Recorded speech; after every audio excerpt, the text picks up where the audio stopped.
So Simple tutorial. Good morning students, welcome to SST So Simple tutorial. पिछले class में हम लोगों ने रशियन एम्पायर देखा, वहाँ की इकोनॉमी और सोसाइटी के बारे में भी जाना।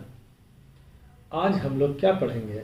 आज हम लोग पढ़ेंगे यूनिट 2.3 सोशलिज्म इन रशिया। 1919 से पहले सभी पॉलिटिकल पार्टीज इल्लीगल थी। ज़ार ने कभी पॉलिटिकल पार्टीज बनाने की इजाज़त ही नहीं दी।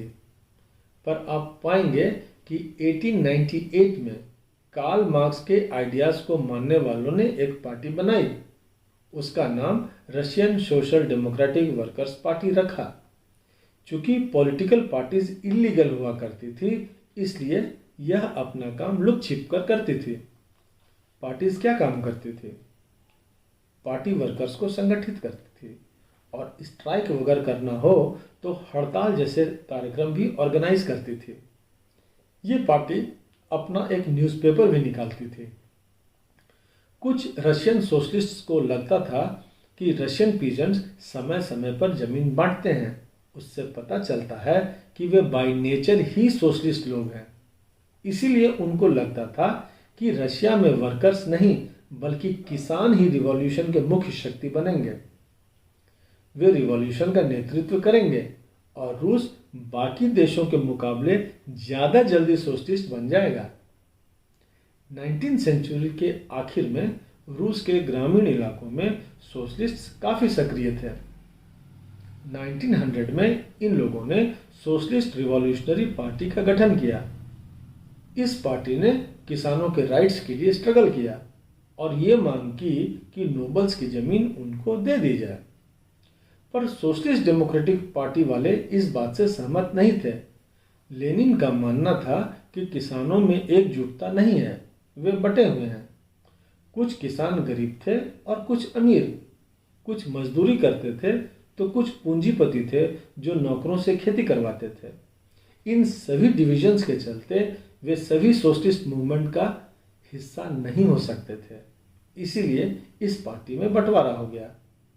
एक बोल्शेविक पार्टी कहलाया, दूसरा मेंशेविक।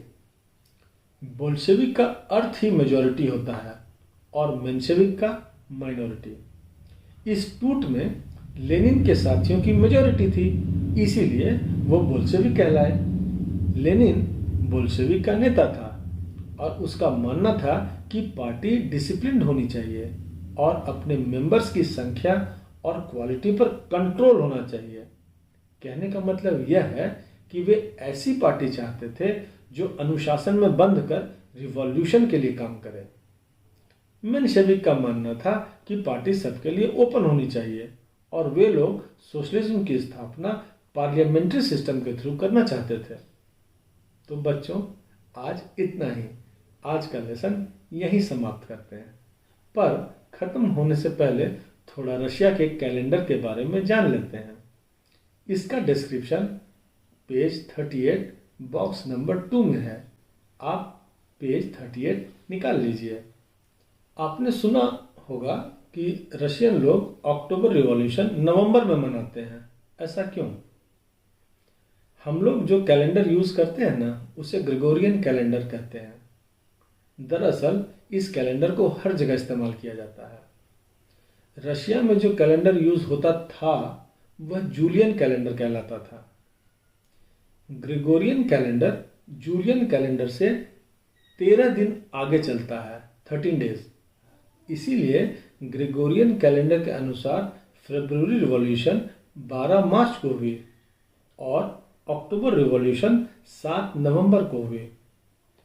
आप जानते ही हैं कि इंटरनेशनल वीमेंस डे 8 मार्च को बनाया जाता है।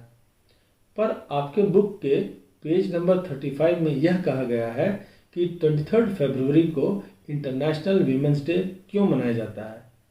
ये डेट का फ़र्क क्यों है, अब आपको समझ आ गया होगा। हालांकि रशिया में 1 फरवरी 1918 के बाद जूलियन कैलेंडर का इस्तेमाल भी बंद हो गया। Okay students, you must be able to answer these questions now. 1. When was Russian Social Democratic Workers' Party founded in Russia? Who led the Bolshevik Party? Differentiate between Bolsheviks and Mensheviks.